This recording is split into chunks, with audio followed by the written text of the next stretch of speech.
We are the children of the migrant worker. We are the offspring of the concentration camp, sons and daughters of the railroad builder who leave their stamp on America. We are the children of the Chinese waiter, born and raised in the laundry room. We are the offspring of the Japanese gardener who leave our stamp on America.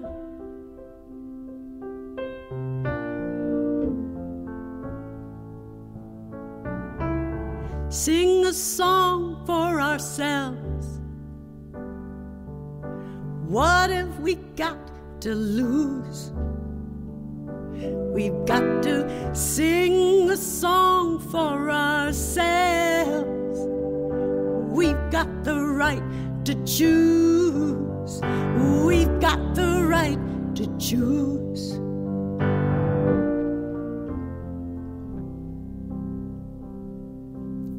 Fostered children of the Pepsi generation, cowboys and Indians, ride, red men ride.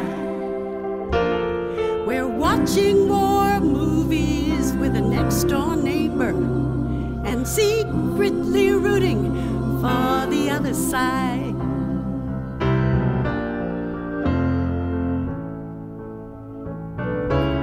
Sing a song, sing it, sing your song, sing it.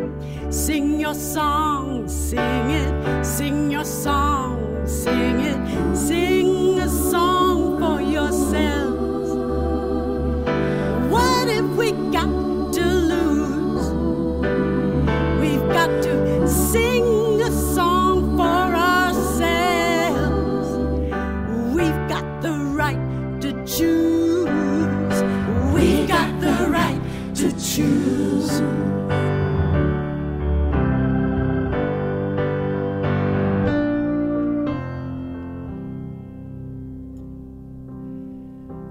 We are the cousins of the freedom fighter, brothers and sisters all around the world. We are a part of the third world people who will leave our stamp on America, who will leave our stamp on America. Yes, we leave our stamp on America. America.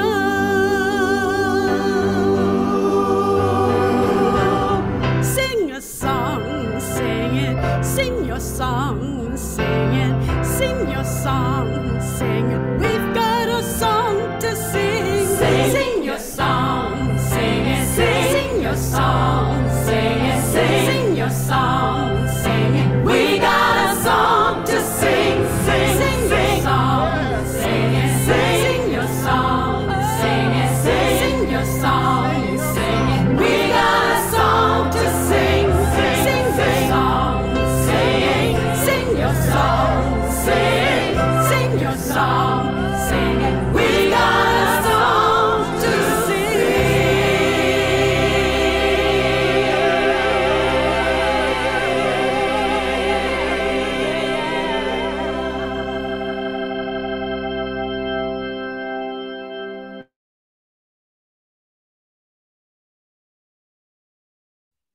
Good afternoon, everyone. I think we're going to stop. I'm going to share with you some other montage from Natural Butterfly.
your butterfly. I'm not your picture bride. I am a samurai woman who holds up half the sky. I haven't bowed my head. I haven't bound my feet. I have endured the heat. I'm not afraid to leave. I am. I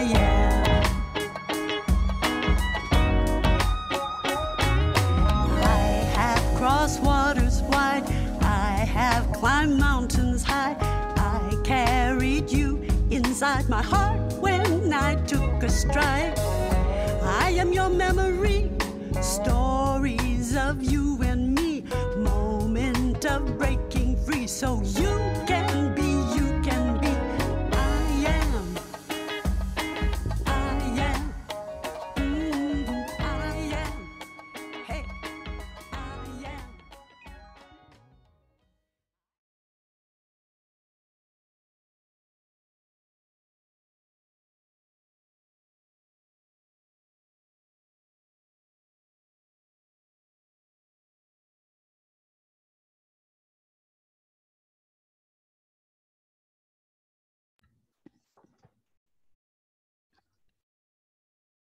Welcome, everyone. Welcome. Come on in and welcome. Today is Wednesday, March 30th, 2022. This is Asian Pacific Islander American Studies, American Culture 353, History 454, Asians in American Film and Television course at the University of Michigan in Ann Arbor. I'm Professor Emily Lawson, or as the Filipino American students call me, Auntie Emily. Thank you all for joining us today for a conversation with the legendary artist activist Nobuko Miyamoto to discuss her new book, Nacho Butterfly, My Long Song of Relocation, Race, Love, and Revolution, and her new album, 120,000 Stories. Both are available on course reserves at the University of Michigan Asquith Media Library. Thank you to librarian Clara Slavens for also acquiring unlimited access to the ebook of Nobuko's memoir too. If you're just joining us, please type your name in the chat. And as many of us Asian Americans are asked every day, where are you from? Or the name of the indigenous land that you call home. So please go ahead and type that in the chat for us. If you're an actor or a songwriter or want to be one, or a Japanese American, or from Los Angeles, where Nobuko lives, or from my hometown of Seattle, Washington, we want to know that too. You can use the chat for comments and reactions. As writers and performers, we love words. We welcome your comments in the chat or reaction buttons to keep the energy kind of flowing here, okay?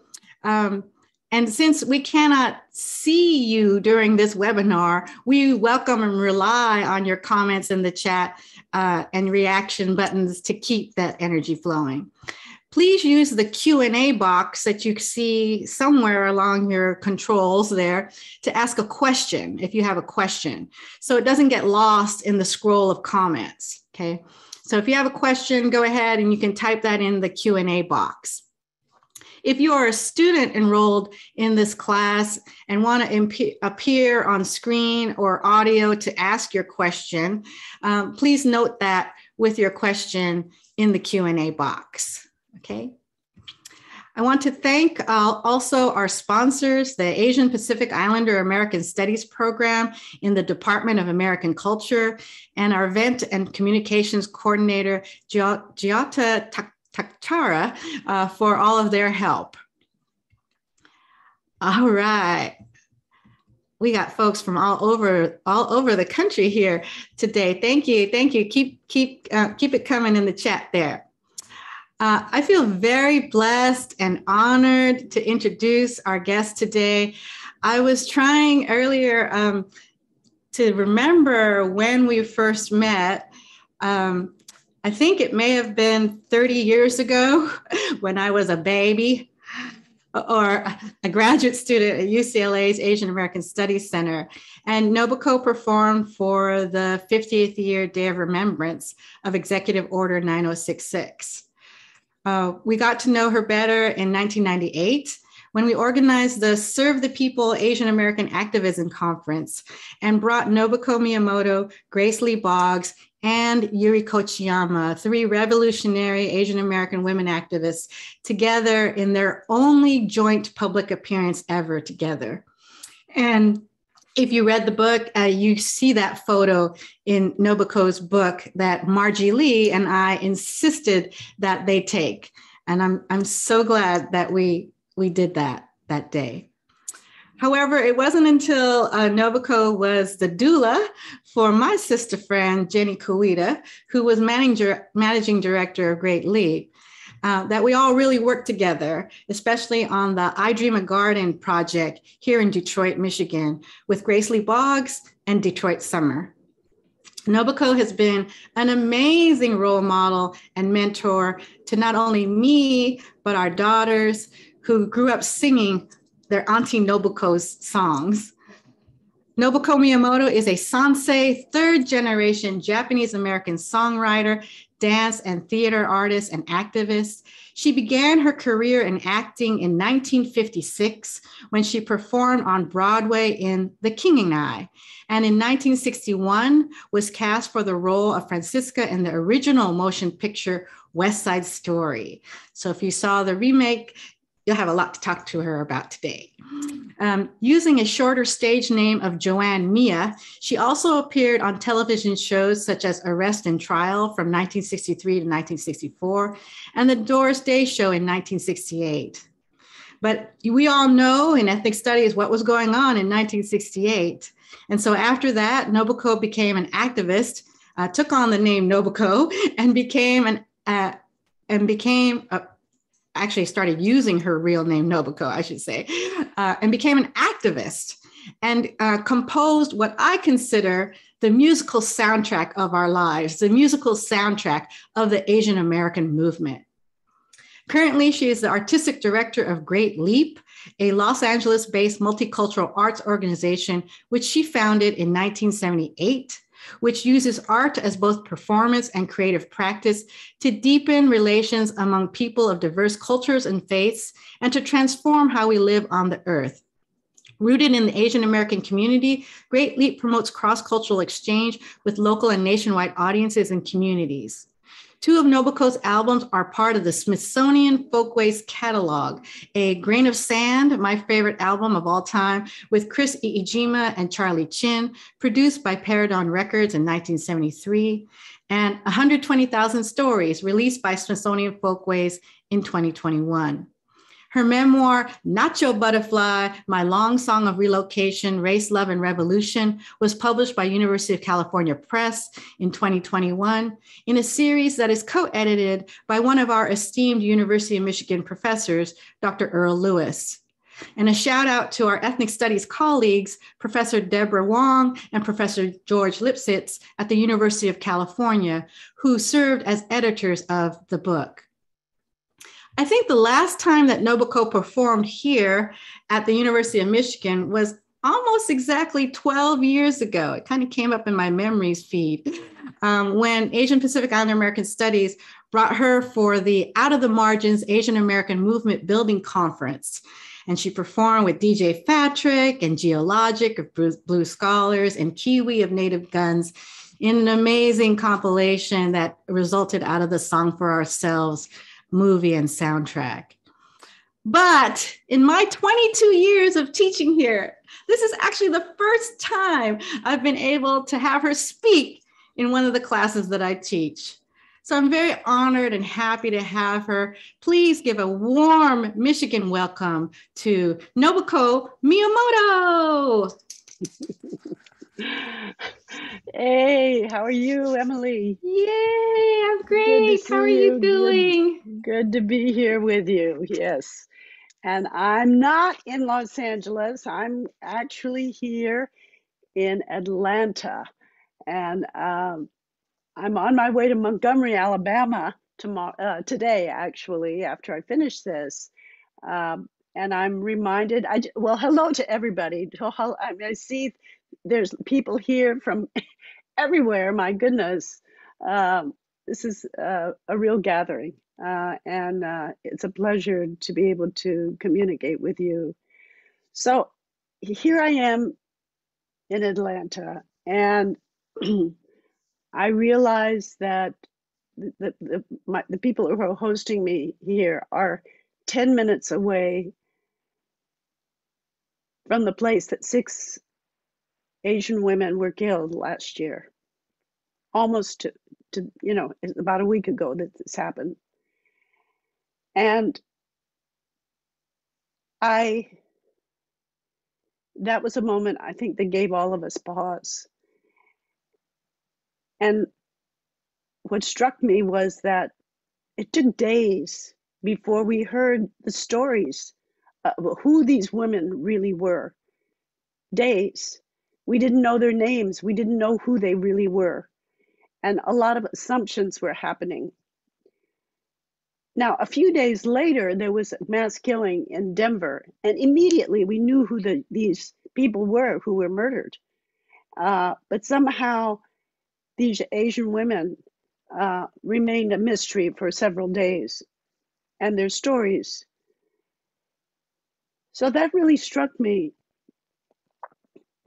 how invisible we are and how disrespected and dehumanized we can be in the media.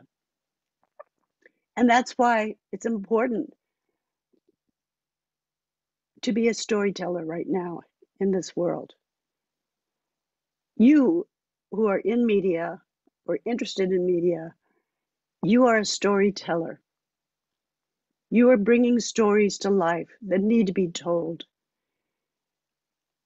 What are these stories? Who are you? Where are these stories coming from? And how are you going to get to tell them? My story began, and I'm going to read you the beginning, because probably maybe you haven't read my book. I was born in a place I didn't belong. At 2, I became the enemy, a would-be spy, a threat to U.S. internal security. Soon I was removed with 120,000 others who looked like me to a place grown-ups called camp. But it was no summer camp. So that's the beginning of my book, Not Your Butterfly, and the beginning of my story as a child of Japanese American relocation. This experience left me very quiet, withdrawn, and lost. I had no sense of where home was, or a sense of community, actually, because we were separated from the regular camp, and my father was put in a work camp on a farm. But when we did finally get released, the way my father celebrated, and this was in Utah, he took me and my mother to a concert of classical music. And when my 4-year-old self heard this beautiful music, live music, 100 musicians playing together, I left my body. I became just an energy that was released. And when I went home, I started dancing to my father's favorite records. My mother saw that, and she immediately started looking for a dance school that she could put me in. She was a frustrated artist. She was told by her father, when she told him she wanted to be a painter, that no thing for women. And so her dreams were buried. So she wanted to make sure, if I had a dream, if I had a talent, she wanted to make sure that I would have a chance.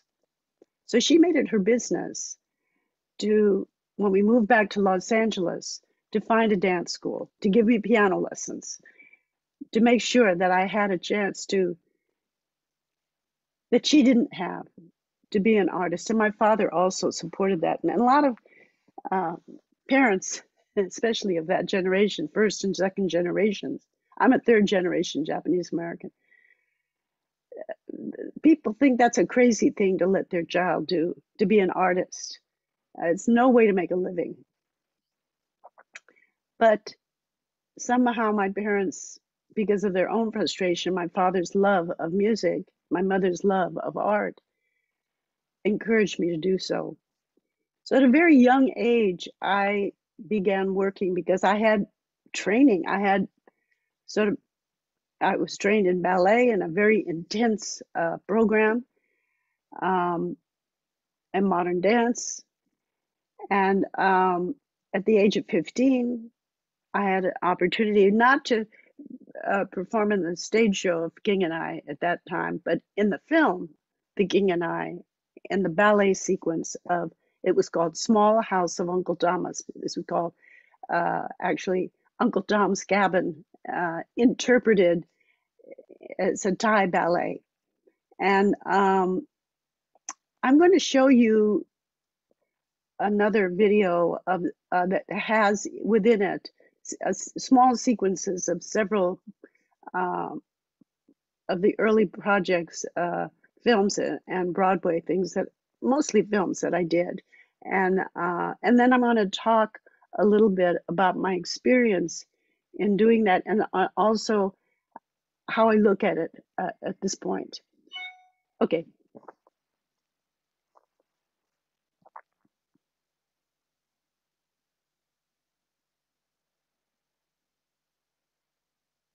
Very, very young, I was exposed to classical music. When we were relocated and then finally ended up in Ogden, Utah, and I was about 4 years old, my father took me to my first concert, Leopold Stokowski, 4 years old. And then soon after that, my mother started me dancing. My late teens, I did a Broadway show called Flower Drum Song. And at that time, there were several Broadway shows with Asians in it. But these were the kinds of roles that Asians were: prostitutes, and Sayonara, the geisha girl. And you realize that you're there because you are chop suey.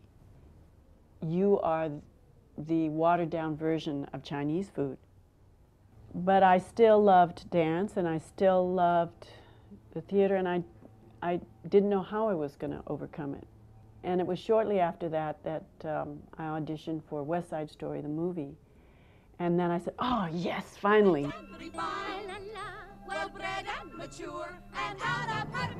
That was the first time, the only time, that I ever played somebody that wasn't Asian. And then I was in New York. A woman came up to me, and her name was Yuri Kochiyama. And she says, what are you doing here? What's your name? And she started asking me all these questions. Before you know it, she was asking me to come to a meeting of Asians. So this was my first introduction to an Asian who was an activist. And I went to a meeting with her and several other elderly, Niseis, and Chris Ijima and his parents were there. And somehow me and Chris got together, and I didn't know before that time that he sang and played the guitar, but he brought a guitar and somehow wrote our first song. We are the offspring of the concentration camp, sons and daughters of the railroad builder, who leave their stamp on America. Okay, so let's stop was the now. First song that we wrote, and okay. So you're hearing a little bit of repetition of my story. So anyway, so I want to talk a little bit about my first job, which was on the film set of 20th Century Fox. It was in 1956 in the movie The King and I. I was 15 years old, and I just had my 16th birthday while working on the film in this ballet sequence, as I said, was called Small House of Uncle Thomas. Years later, I looked at this film. I don't know if you've seen it. There've been another version of it later, but it's the story of the king of Siam. At that time they called him, it's Thailand, and he has many wives and many children. And of course, this idea of a man having many wives and many children is very fascinating to the Western world. And he hires a woman an English woman to be the tutor of these children, because he wants them to be able to learn English and to be schooled, etc. So this is in 1956. And at that time, to see on the screen an Asian male, or a male figure, Yul Brynner was not exactly Asian. He was of Russian descent, but he had created this role on Broadway and then really developed this character fully. This was the first time we saw on the screen, on an American screen, an Asian male who was powerful, who was clever, who was intelligent, who was charming, who was multifaceted. And he had this school teacher who was British, beautiful, of course, on the screen, and was trying to convince him to be more democratic. And why are these women having to bow on the floor? Or why, having him think about what democracy meant. She was trying to democratize him, feeding him these ideas. And he was also very curious. So later when I saw this, and because of the music and everything, Rodgers and Hammerstein, the emotions of the story, it was very enchanting, and people loved it. At least Americans loved it, and even Asian Americans loved it. But when I looked at it later, when I had the lens of being political, and I thought, oh, wait a minute, here's this white woman telling this Asian king that he needs to change his ways because he's backwards, basically, and he needs to democratize his kingdom. And of course, this film was banned in Thailand. They didn't like the way this king was portrayed, but this is what American movies do. And American media and Broadway, etc., American culture will take people of color and fashion them the way they want to. And so yeah, it's very interesting. And it was based on a book.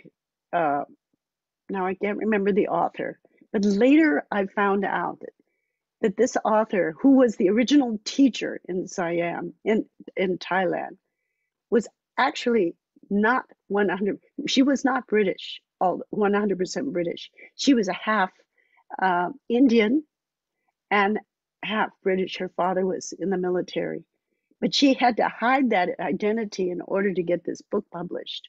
She came off as being a British. So there was all kinds of confusing things about this. And this is in the 50s that this happened originally.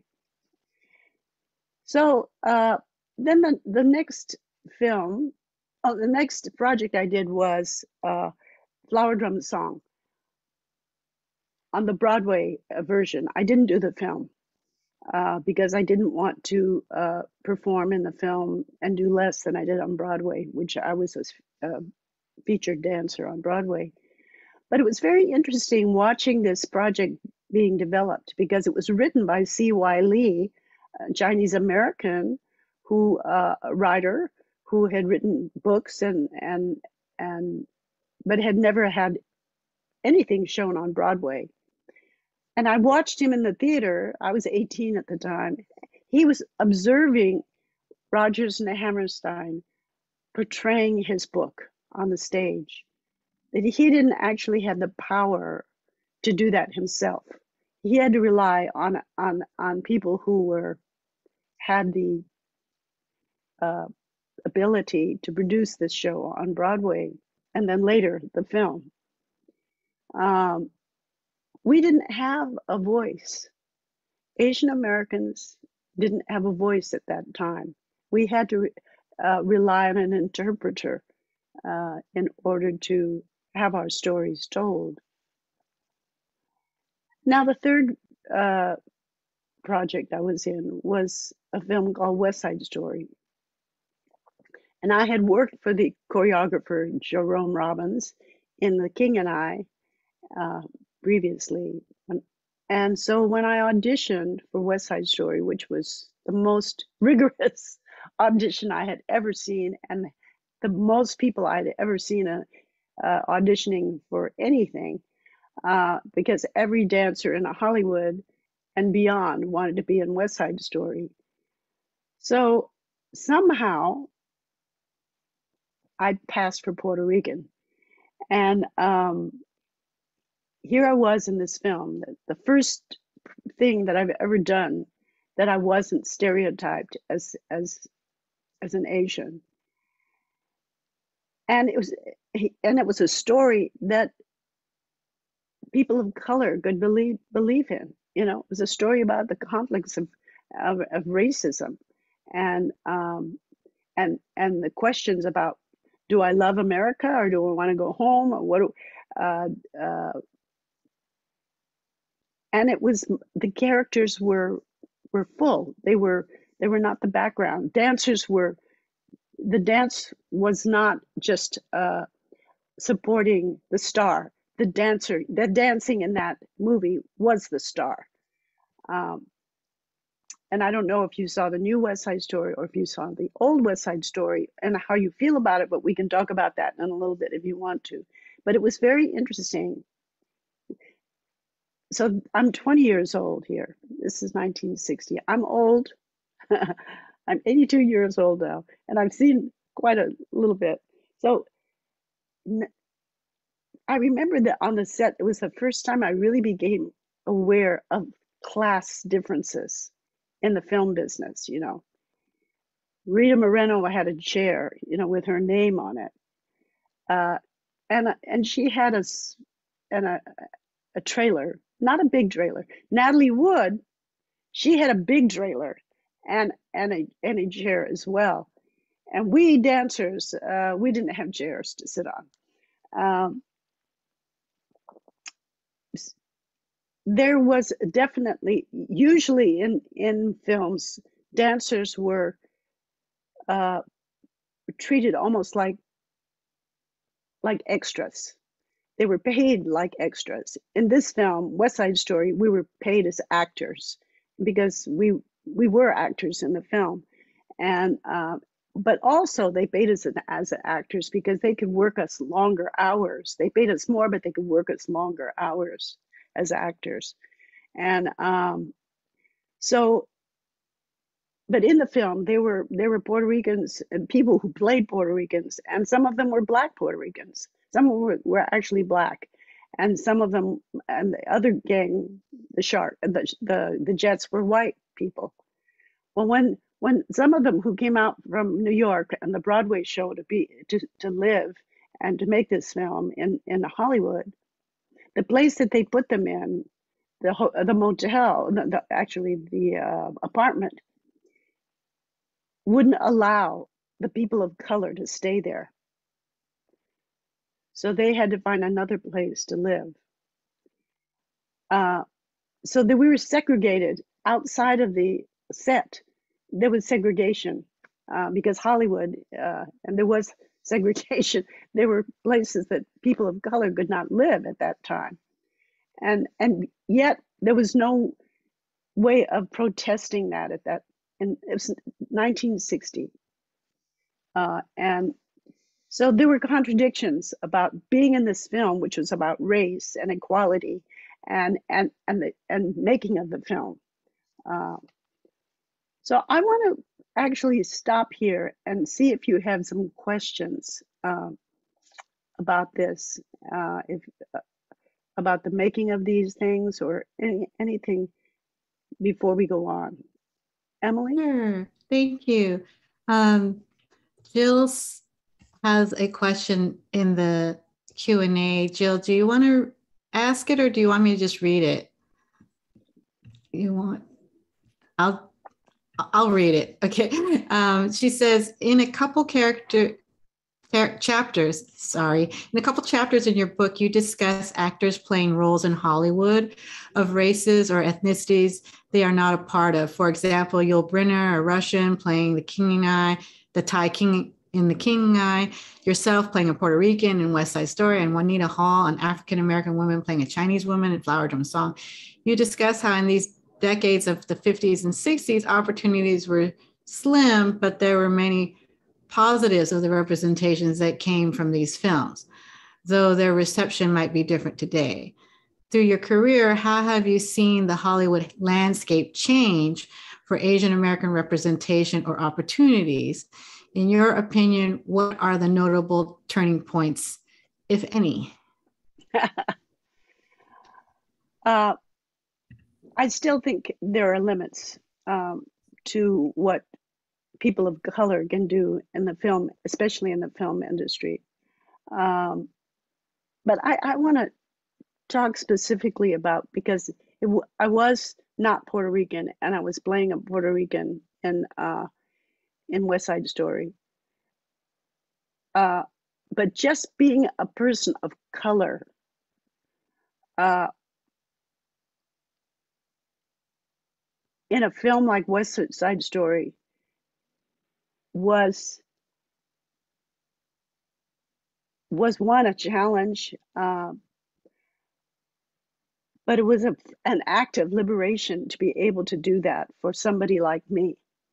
And other dancers who were Mexican or Puerto Rican. There were only a couple of Puerto Ricans, real Puerto Ricans in the film, actually. But to be able to be in a film like that, that you could perform full force, be pushed artistically, and to work for a genius was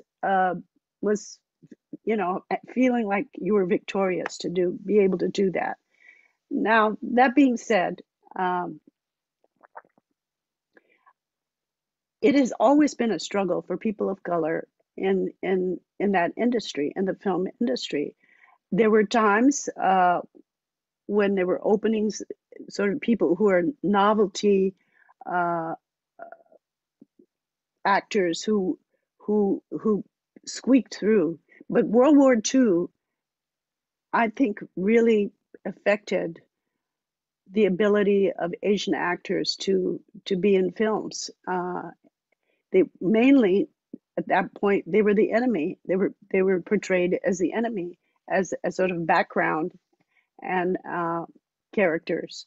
And of course, Bruce Lee was the one that sort of, or the sidekick. So Bruce Lee was the one who sort of kicked the door down, literally. And I had to go to Hong Kong to do it, because he too, he was trying to break through the barrier, and he could not do it in here in this business. He had to go to Hong Kong in order to do it. So and yet he made a huge impact. So there have been exceptions of people. Keanu Reeves is and Sandra Oh is doing an incredible work now, that doesn't ask her to be an Asian. Even she does roles that are non-specific race roles. So, but I still think that's an exception, and I still think though more movies are being made by Asian filmmakers, which is going to be able to help us tell more stories about who we really are. And I think that's really important. And I'm going to go back to being in Atlanta for that reason.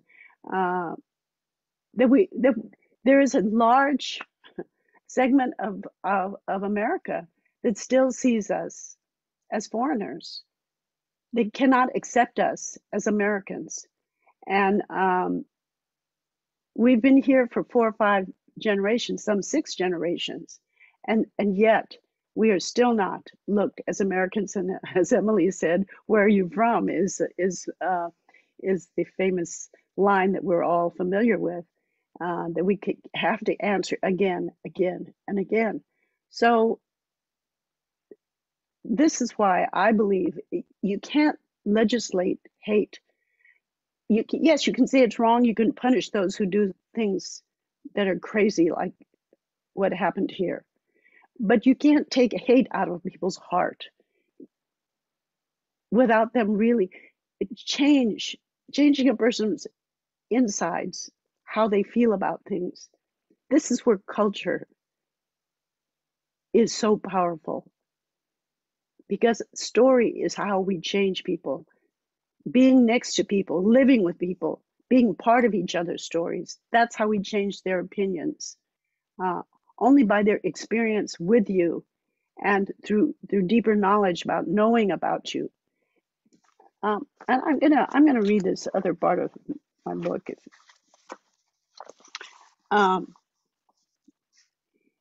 We have grown too accustomed to a culture that centers white folks as heroes and losers, working class or upper crust, coming of age, falling in love, making mistakes, making it big. We tried to see ourselves in their stories. We measured ourselves with their ruler, the shape of our eyes, the color of our skin, the size of our breasts, etc. We've been peripheral or invisible. We were the sidekick to Bruce Lee, till Bruce Lee kicked his way into stardom, not from America, but from Hong Kong. Most of us weren't even aware enough to be hungry for our at our invisibility, but it ate away at us. It ate away at us. Lack of self-esteem drove some young Asians to drugs, to dye their hair blonde, to use Scotch tape to make their eyes double. Some took the path of self-destruction and were called the suicide generation. Yeah, they were Asian Americans who took drugs to the extreme and self-destructed. And the Asian American movement tried to address that. So we're going to switch a little bit to finding our own voice. So for me, finding my own voice was finding the movement.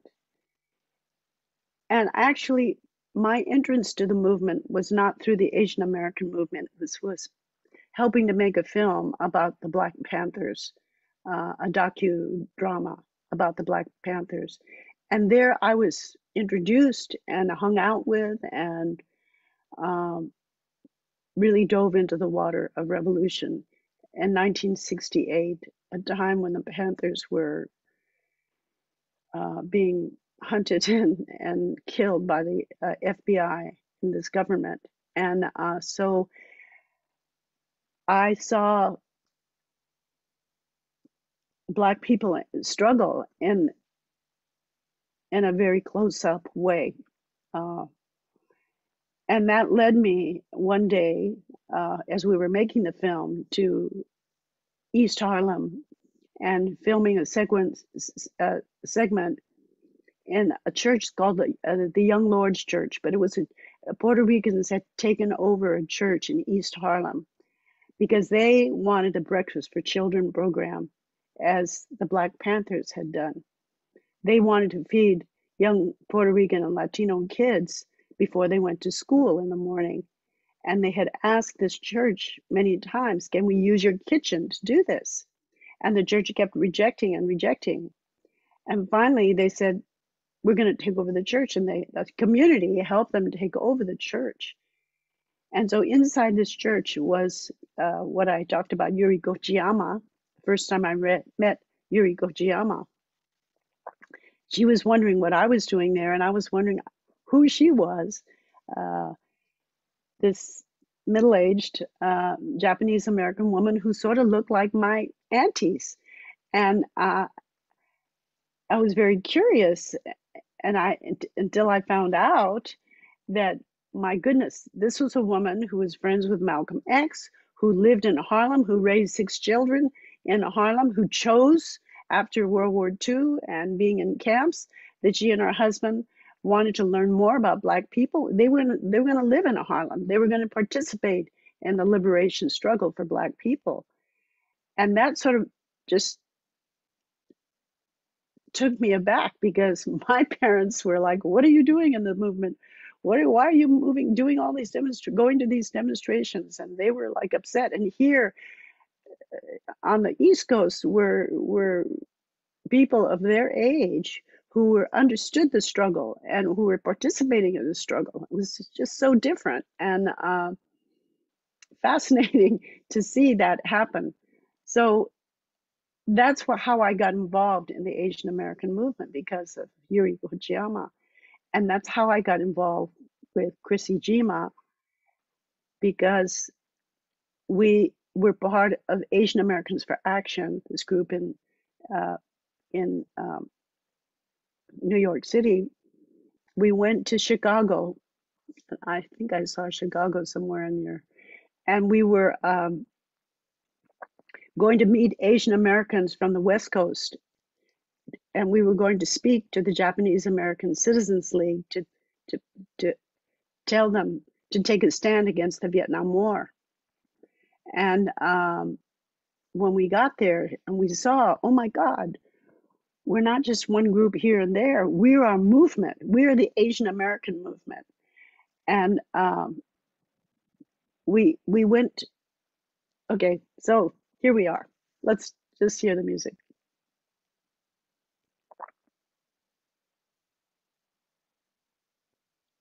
Sorry, I didn't mean to cut you off. You can keep talking while I'm setting that up. Okay, so what happened is that we went to see the Black Panthers, and they had just lost their leader, Fred Hampton. And if any of you saw the film Fred Hampton, it's a pretty good film. He had been murdered by the Chicago police, and they greeted us like brothers and sisters. Then we were walking, trying to go back to our place that we were staying, and we met Native Americans. They had pitched a tent in front of the baseball stadium, Wrigley Field, and they were protesting for housing for Native Americans. And they stopped us, and they drew us into their circle and greeted us like brothers and sisters again. And they did ceremony with us. It was the first time that I'd ever been passed a pipe and been in a circle with Native people. And then they told us this story that there would be 5,000 years of evil followed by 5,000 years of good. And that change would come when warriors, all the colors of the rainbow, would come together. So we heard these stories, we had these meetings, and we were like so touched and wanted some way to express how we felt.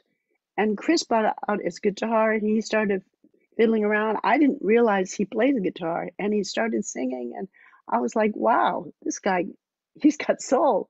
And I started singing with him, and we just spontaneously wrote our first song. And we sang it the next day for this gathering of both elders and young people in the movement. And the reaction was electric. My God, we realized we never had our own song. And here we were, and we saw the importance of what we were doing, and we went on to write more and became sort of troubadours for the Asian American movement. So these are a few of the songs that we wrote in those early years. And I am a yellow pearl, and you are a yellow pearl, and we are the yellow pearl, and we are half the world, and we are half the world. Now you might say I'm just a dreamer, just don't appear. And I refuse to. Nosotros somos asiáticos y nos gusta cantar para la gente. Hablamos la misma lengua porque luchamos por las mismas cosas. La lengua de libertad. We are the children of the migrant worker. We are the offspring of the concentration camp. Sons and daughters of the railroad builder who leave their stamp on America. We are the children of the Chinese waiter, born and raised in the laundry room. We are the offspring of the Japanese gardener who leave their stamp on America. Free the land. Ooh, you got to free the land. You've got to free the land. Ooh, you've got to free the land. Father, mother, sister, and brother. Father, mother, sister, and brother, take a stand. So you can see right at the beginning, and these were the first songs that we wrote in the movement, that we were already very much connected. At that time, we called it the third world. People of color were already connecting. There would be no Asian American movement if there was without the Black movement. We were very influenced by the Black movement, definitely. And we were influenced by Latinos as well. And we worked in community with Latino people in New York, on the Upper West Side. And that's where that song, Somos Asiáticos, came from, because we were in a struggle for housing with Latino people right in the neighborhood in which I lived. So we were exposed then to Nueva Canción. Nueva Canción was the new song movement in Latin America, because it was a struggle. There were liberation struggles in Latin America as well. And music was key to organizing in those struggles. Music was key to changing people's hearts and minds. And it was a weapon, used as a weapon. And many musicians were punished and killed because of it in that struggle. So to be in that kind of fervor of revolution changes you. It changes who you are.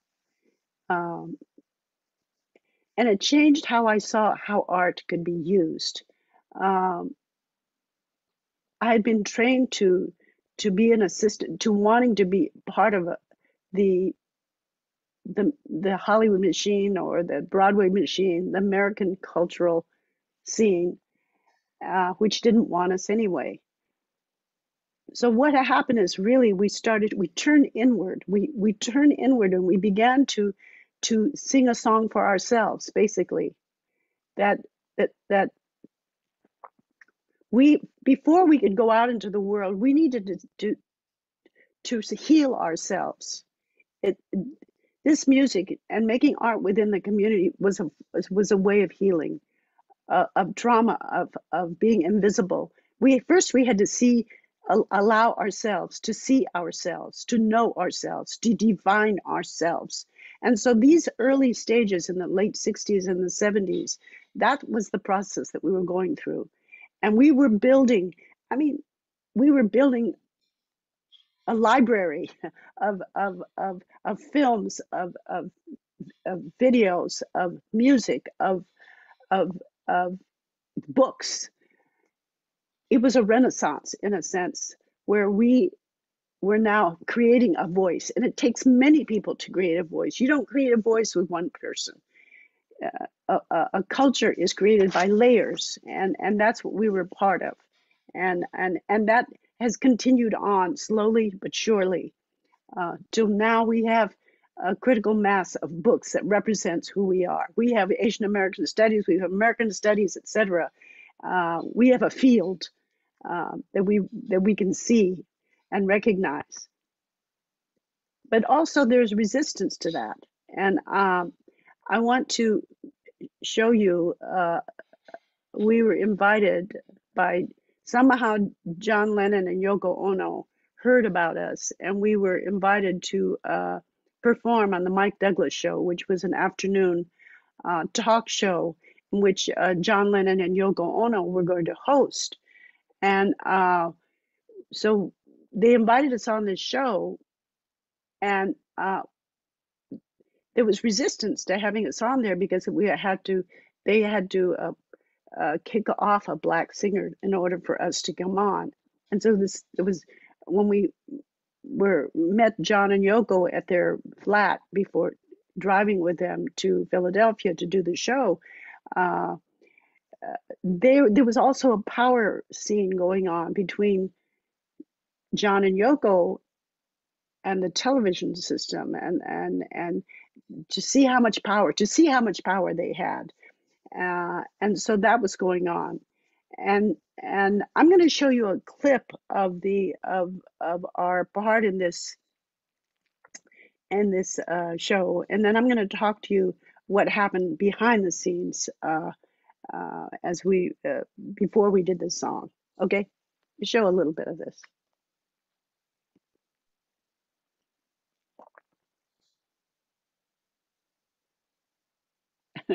Are you lost? Well, okay. I looked out and it was an audience all of Asians. Meet Suvi, the magical all-in-one countertop kitchen robot. It was the first time I'd ever performed for an audience like this. But it wasn't only speaking to them, it was making a statement about this is who we are. And this is our song. We don't want a piece of your pie. We want to bake our own. I think we blew people's minds. They never saw anything like this. I mean, who are these guys? And they're singing and they're political. And geez, what's that about? We realized at that point that we have a chance here to affect people. We made a conscious decision that we were going to be mobile. If we could get there, or you could get us there, we would go. So we sang in rallies, we sang in churches, colleges, you name it, we sang. So we were all over the country. I mean, literally, all over the country. You're responsible for bringing these two people to us, so why don't you handle their first introduction to nationwide television, John? Yeah, these are two young people that they call themselves Yellow Pearl. Their grandparents were Japanese, I guess, and they're young singers called Chris and Joanna, and beautiful singers, and they have a story to tell. They're going to come on now and do it. Here they are, Yellow Pearl. Usually, people know very little about Asians, and this is a song about our movement, about our people's plight in America. We are the children of the migrant worker. We are the offspring of the concentration camp, sons and daughters of the railroad builder who leave their stamp on America. Okay. So we're going to cut. We're not going to. So the song goes on. The second verse is foster children of the Pepsi generation. Cowboys and Indians ride, red men ride. Watching war movies with the next door neighbor. We're secretly rooting for the other side. So then they stop us. So this is a rehearsal. We sing the song at the rehearsal. They stop us. And they said, well, what other songs do you have to sing? And I look at Chris, and we had already decided if we only sing one song, we're going to sing this one. And they said, yeah, one song. Okay, we're going to sing this song. Well, there's some housewives in the Midwest that might think that line, you know, watching war movies and rooting for the other, they might think that's subversive. And we're looking at each other and we say, they have Bobby Seale of the Black Panthers on this show, John Lennon and Bobby Seale. I mean, what are they thinking? We're subversive. And then they keep pressuring us. And finally, John Lennon comes up and says, well, can't you just fudge the words a bit? I'm looking like, what? Would he change his lyrics from strawberry to raspberry because somebody asked him to? I don't think so. And then the director came up to us again and said, well, what else do you have to sing? And all of a sudden, something took over me. And I pointed at the guy and I said, you put us in concentration camps and you're saying we can't sing this song.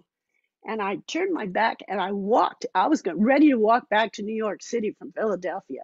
I hit the door and the director's chasing after me. No, don't worry. You can sing whatever you want. I didn't put you in camp. You can sing whatever you want. And I'm like, oh, the finger has power. Finally, we did get to sing the song. And then after we sang the song, you don't see it here, but Mike Douglas and John Lennon come up to us and say, oh, those words, watching war movies, that's really interesting how you weave that in there. I'm going, what? So this was 1972. They were still resisting the idea of having us come on and say what we wanted to say, that was television, So to do what you want to do is a struggle. It's not going to be easy. You're going to have to resist. You're going to have to sometimes find other ways to do what you need to do, because you're not going to always be able to do it in the grand way that you want to do it. So I've always learned to adjust. I hate the word pivot. I'm tired of the word pivot, but find other ways of doing what needs to be done. And what Chris was saying in the film, there were just two of us and a guitar, two voices and a guitar for much of what we did. And still we could gather 800 people and do a concert, we didn't get paid much, probably, going from one place to another. And it wasn't any fancy, tour or anything. But what we were doing was we were making ourselves visible to our community. We were in our simple way telling our stories. And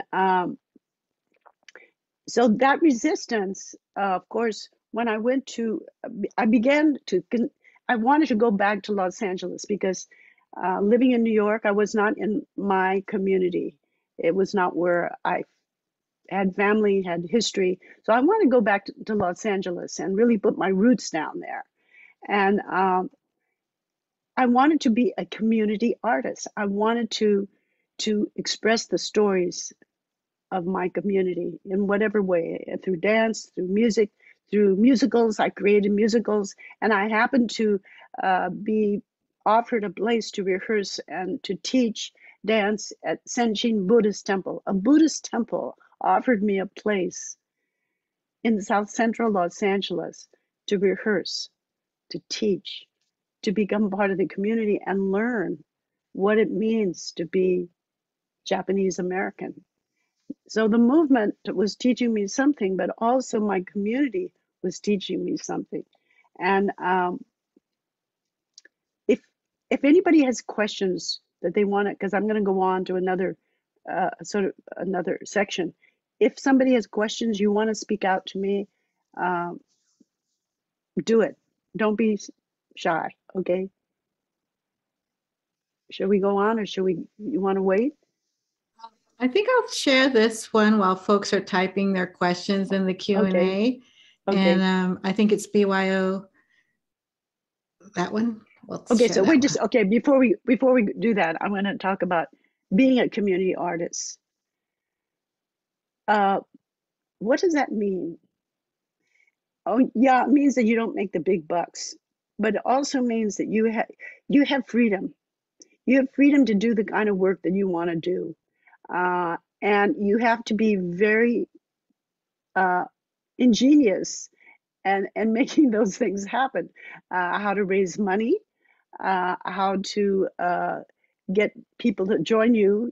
So this project, which came a little bit later down the line, I wanted to do a project about the environment, and how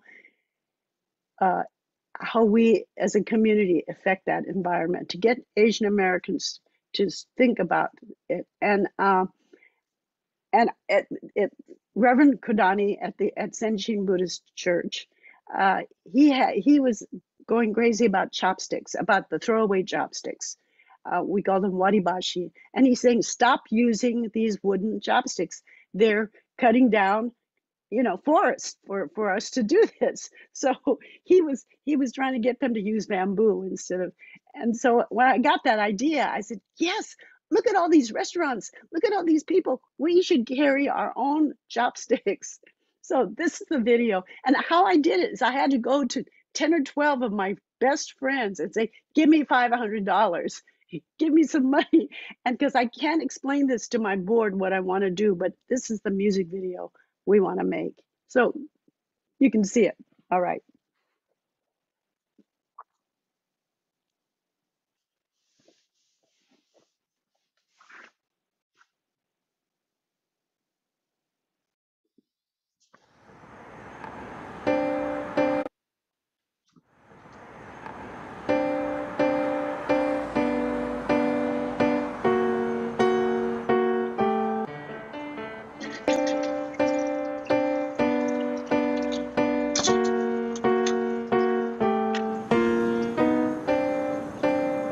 What we gonna eat tonight?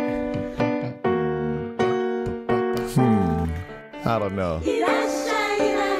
Whatever it is, I brought my sticks. I love my sushi, fills me with such. It's art and eating, wrapped up into one night. The crack of the chopsticks, virgin wood upon my lips, a ritual romance at my fingertips.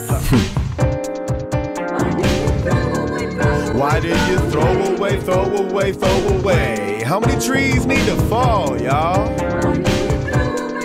Why do you throw away, throw away, throw away? Yeah. I love my sushi. All my people, every posse love chopping with their hashi. Fills me with such delight. But it's hundreds of years of history chopped down into these billions of sticks that just get tossed to the ground. What? The crack of the chopsticks. That's crazy. It's a ritual. The crash and the fall of a tree sounds more like a love gone sour to me. Sometimes I wonder why the sky is never blue. Fewer trees, more CO2. You know I care about the air. But what can I do? Well, here's a couple ideas. There's a gang of ways to save the day. Instead of throwing all the remains away, give them to kids to make off, for example, and make your own. I got some samples, ample designs for whatever you care. Everybody go get a portable pair. Need some, let me know, just text me. Remember y'all, the environment's sexy. So BYO chopsticks. For the forest, for the air. So when your kids grow up, it'll still be there. All my people, every posse love chopping with their hashi. But there's almost nothing costly and wasteful as waribashi. Hundreds of years of history chopped down into these billions of sticks that just get tossed to the ground. Hundreds of years of history chopped down into these billions of sticks that just get tossed to the ground. It's in your hands. Woman, child, and man, it's in your hands. It's in your hands. It's in your hands. your hand.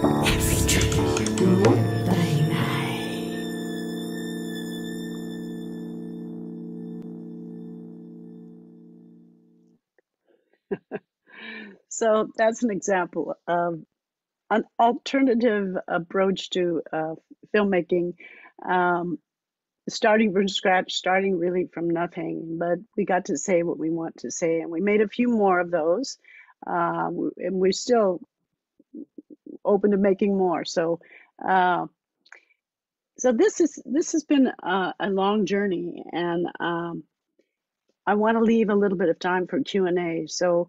Okay. Shall we just open it up now? Yeah, we have. Okay. Yeah, sure. We have 10 minutes, and there are 2 questions in the Q&A box for you. Okay. Our professor Roland Wong, who teaches our Asian Americans in Civil Rights class and is one of the attorneys who served on the Vincent Chin case, asks, was there discrimination or 2 tiers in the Screen Actors Guild? You know, I haven't been involved in that struggle at all, but I know there are actors who stuck to that and are fighting from the inside, and it's still going on.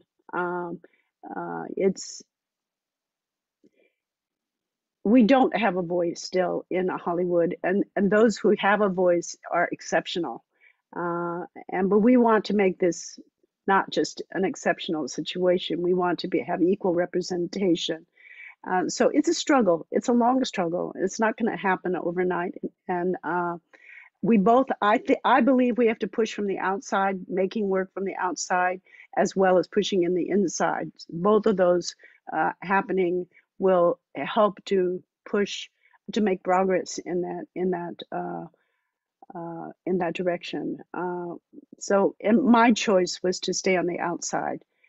The times that I did go on the inside, I always had resistance and to my work. So I've chosen to stay on the outside. Right. There's 2 other questions in the Q&A box, and I'm going to try to join them together so you can kind of maybe answer them together, because we only have about 8 minutes left. Okay. Gavi is asking, you mentioned in your book that as a teenager, you were part of the generation that, quote, looked Asian but was American, unquote. Do you still feel that way? How have you come to find an identity you were comfortable with?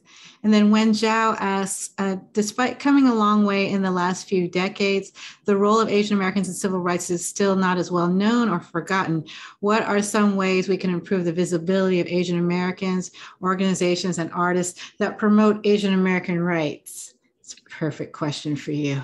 Well, yeah, Lisa Ling was really open. I just did this takeout series with her on Asian food, and she was really open about rejecting her Asian identity. And she's a generation after me. So, even though in the early 70s, we began to define ourselves and create identities of our own that were acceptable to us. And yes, we're not one thing, and sometimes we're more Asian in certain situations than we are in others, etc.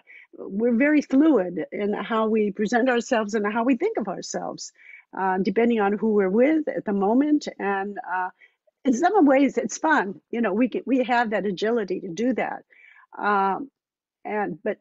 And we go through phases. There are people that dedicated, for instance, going into taiko, playing taiko drums, and dedicating their life to that. I'm now writing an obon piece that will be performed as a ritual as part of the remembrance of ancestors. So I'm writing a new obon piece. My way of expressing my Japaneseness and my spirituality is through music, and I'm doing it through that way. But sometimes I don't feel like I just met with all these Japanese Americans in the Buddhist churches of America, and I didn't feel that Japanese. But sometimes when other people, I feel more Japanese when I'm with Black people, for instance. So it's a very agile, very fluid kind of identity. Is a very fluid thing with me. and probably most of you as well, who we're hanging with at a certain time. But certainly we have a lot of work to do. I mean, I started this thing with Atlanta, and here I am in Atlanta, and how sort of paranoid I got when I got on the subway with a crazy person in there. I felt very vulnerable, and I realized that there would be nothing I could really do to defend myself if something happened on the train. And we feel very vulnerable right now. But we were always vulnerable. We have been vulnerable since we've been here in this country. You know, racism has been shadowing us ever since we've been here, and creating a voice. It has to be done legally, yes, and by creating opportunities for Asian Americans in all fields. But and that is a struggle. But why I believe arts and culture is important is because it influences how the public feels about us, knowing our stories and telling our stories is helping to open people's hearts. Just knowing, and right now I'm here going to Montgomery, Alabama, to share my husband's film, who's African American. He's sharing a film about his mother, who lived to be 111, and at 107, he took her back to Mississippi, where her family had to flee because her father was going to be lynched. And that's the story that he's telling in his film. And when you see her, 107-year-old woman, telling her story, it just, you know, opens your heart up. And she's the grandmother everybody wanted to have. So I realize the power of film. And if you are filmmakers, if you are media makers, realize what power you have in your hands. Develop that. That's an incredible skill. Be fearless. Be fearless in what you're doing. Push as hard as you can, and you have to be creative and inventive and work with little money, and then be able to expand. So you have to be flexible and inventive, and that's the fun of it. You know, and the pain of it and the fun of it, and that's what's going to grow you. That's what's going to make you stronger and able to face the times when they'd say, no, you can't do that. You're going to find another way to do it. So I commend you for making that effort, and support you 100%.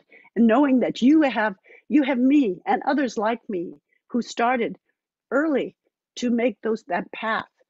There were others before me as well. We're trying to make a path. We're trying to make a way from no way, so that we can have liberation and equality in this country. Amazing, thank you. We have 3 minutes left, and so I'm going to ask you the question I ask everyone that you know, the late, great Grace Lee Boggs always asked, and you have 2 videos you need to choose from which you want to show, maybe to answer in your flash answer. So Nobuko Miyamoto, what time is it on the clock of the world? I love Grace Lee Boggs. She's the reason why I wrote the book. And both Yuri, just think we've had 2 giants who are women, Asian American women, who have led the way for us. And what time is it on the clock? She asked these hard questions, and I had an answer in this video. So yeah, let's talk about this. Let's do Black Lives. You want to do Black Lives Matter, or you want to do? Yeah, we could do that one. I'll put the links to both. There was 2 videos we're going to show, but I think we should show the Black Lives Matter one, since you're in Atlanta. And the other one was, what time is it on the clock of the world? Here we go. Yes. Okay. Oops.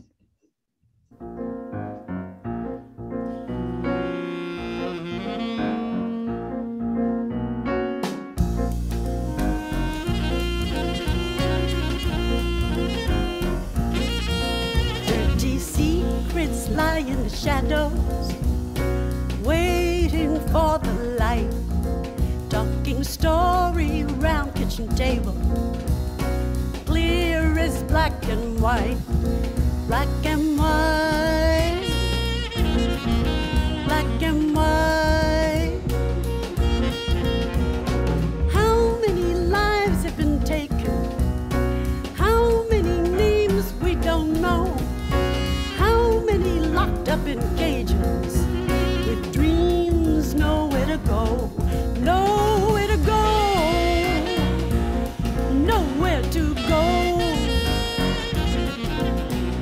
my son, he's my brother, he's my husband, he's my lover, she's my sister, she's my mother, she's my friend, she's my other, he's my son, my brother, he's my husband, he's my lover, she's my sister, she's my mother, she's my friend, she's my other. Black lives matter, black lives matter, black lives matter to me, matters to me.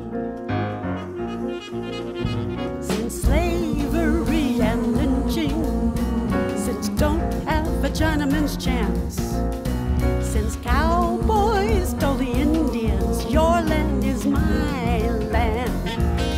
Your land is my land. This system gives permission to the one with the biggest gun. But remember David and Goliath, little David won. David won. Little David won.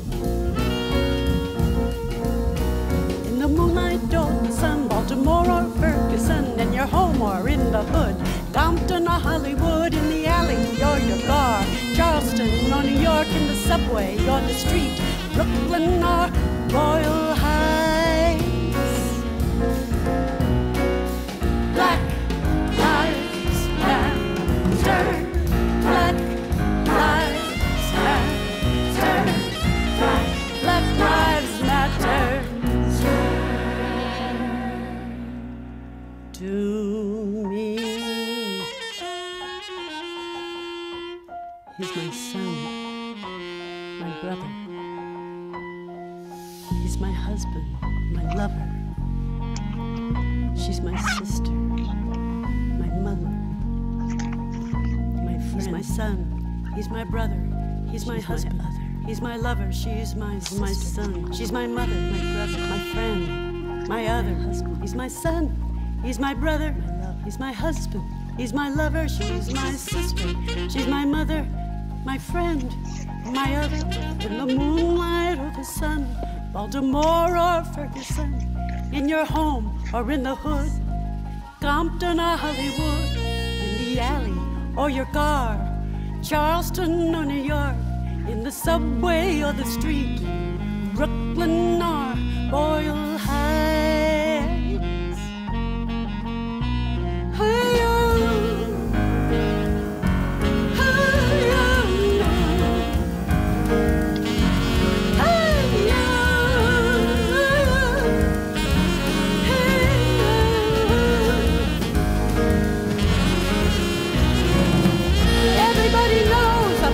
Baltimore and Ferguson. Everybody knows about Charleston, and everybody knows about Mississippi. Goddamn! Everybody knows about Emmett Till and Oscar Grant, Eric Garner, I Can't Breathe, and Sandra Bland. How many lives have been taken? How many names we don't know? How many locked up in cages with dreams, nowhere to go, nowhere to go. Black lives matter. Black lives matter. Black lives matter. Black lives matter. Black lives matter. Black lives matter. Black lives matter. Black lives matter.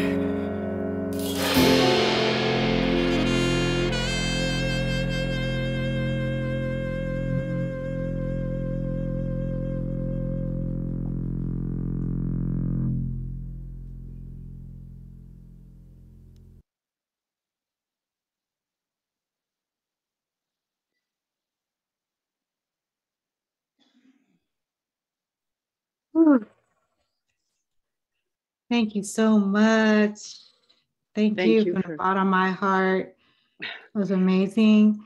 And I want to thank everyone who was able to stick around a few minutes just to listen to the end of that song. I want to also thank our Director of Asian Pacific Islander American Studies, Dr. Manan Desai, for approving of this event today and helping to fund it. And if you like this event and you want to take more classes like this, it only takes 5 classes to minor in Asian Pacific Islander American Studies.